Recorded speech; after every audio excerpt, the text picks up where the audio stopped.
നിനക്ക് ജാടയാണ്. നിന്നെ ഫസ്റ്റ് കണ്ടപ്പോ തന്നെ ഒരു ഫ്രണ്ട് ആക്കിയാലോ അല്ലെങ്കിൽ കൂടെ നടന്നിട്ട് പാര വെക്കോ പെട്ടെന്ന് സിങ്ക് ആവോ എന്നൊക്കെ എനിക്ക് ഭയങ്കര ഡൗട്ടാണ്. പക്ഷെ ഇപ്പൊ നീ എന്റെ ബെസ്റ്റ് ഫ്രണ്ടാണ്.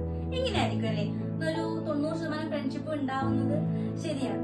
ചിലപ്പോ നമ്മുടെ കോളേജ് ലൈഫിൽ നിന്നായിരിക്കാം അല്ലെങ്കിൽ സ്കൂളിൽ നിന്നായിരിക്കാം നമ്മൾ ഇങ്ങനത്തെ കുറെ ആൾക്കാരെ കണ്ടുപിടിക്കുന്നത്. ഇപ്പൊ എന്നെ പോലുള്ള ആൾക്കാർ ഭയങ്കര ചൂസി ആയിരിക്കും. അതായത് നമുക്ക് ഒത്തിരി ഫ്രണ്ട്സ് ഉണ്ടെങ്കിലും ഒരു സ്മോൾ സർക്കിൾ ഓഫ് ഫ്രണ്ട്സ് എപ്പോഴും ഉണ്ടാവും.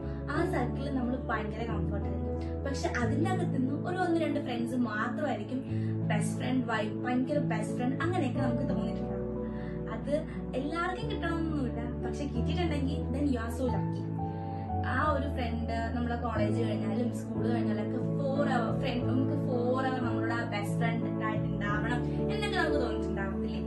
അങ്ങനെ ഒരാൾക്കാരുണ്ടെങ്കിൽ അവരൊന്ന് മെൻഷൻ ചെയ്തിരിക്കുക. അവരും അറിയട്ടെ.